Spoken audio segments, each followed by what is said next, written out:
Orang diberi nikmat handphone, nikmat dari Allah Subhanahu wa taala, bersyukur kepada Allah, alhamdulillah dapat handphone. Syukur dengan hati, tahu bahwasanya Allah Subhanahu wa taala menjadikan kemudahan-kemudahan untuk manusia supaya manusia memanfaatkannya di jalan Allah Subhanahu wa taala.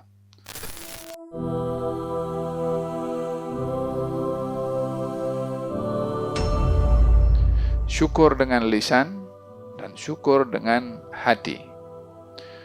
Syukur dengan lisan, ungkapan alhamdulillah. Syukur dengan hati, mengenali nikmat itu datang dari Allah dan menggunakan nikmat di jalannya Allah. Itu syukur dengan hati.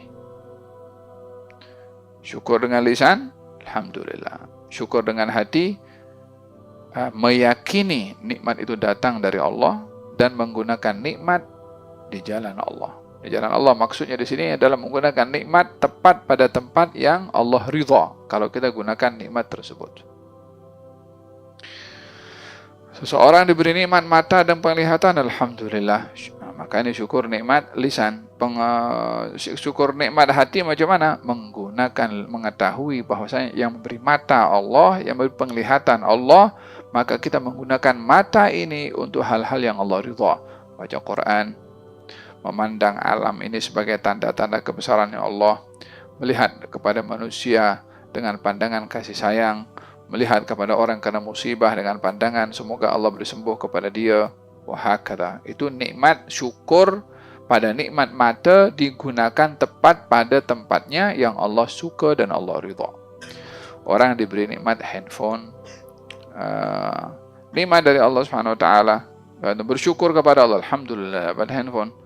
Syukur dengan hati, tahu bahwasanya Allah Subhanahu wa taala menjadikan kemudahan-kemudahan untuk manusia supaya manusia memanfaatkannya di jalan Allah Subhanahu wa taala. Menggunakan handphone untuk tengok YouTube Habib Umar, untuk tengok YouTube acara-acara yang baik. Kalaupun akan WhatsApp yang baik. Kalaupun Telegram yang baik. Bila dia akan kufur nikmat, bila dia tengok benda-benda yang tak elok, benda-benda yang dilarang oleh Allah Subhanahu wa taala. Kadang-kadang bersyukur dengan lisan alhamdulillah, tapi perbuatan tak bersyukur. Maka dalam hal ini dia telah kufur kepada nikmat Allah. Dan kufur nikmat adalah bahagian daripada asbab untuk diambil keberkatan nikmat itu oleh Allah atau diambil nikmat itu oleh Allah Subhanahu wa taala. Orang yang kufur nikmat, ada kalanya diambil keberkatan nikmat, ada kalanya nikmatnya diambil. Apa maksudnya diambil keberkatan nikmat? Orang diberi rezeki oleh Allah Subhanahu wa taala, kalau keberkatannya diambil oleh Allah, maka dia tak dapat gunakan rezeki itu untuk dia mendapatkan pahala. Itu diambil, dicabut keberkatan nikmat. Nikmatnya ada, tapi keberkatannya diambil. Seperti apa? Contoh tadi handphone. Nikmat. Tapi keberkatannya diambil. Bagaimana? Dia guna untuk hal-hal yang mungkar. Untuk hal-hal yang tak elok. Untuk hal-hal yang tak baik. Jadi handphone itu tidak membawa berkat kepada dia. Handphonenya ada, berfungsi, tapi tidak bawa berkat. Macam mana kalau bawa berkat? Dia dengarkan Quran, ceramah. Dia handphone boleh jadi sebab pahala. Handphone boleh sebab ilmu. Handphone boleh menyejukkan hati. Alat je, ya isinya apa yang kita guna. Sebaliknya sama.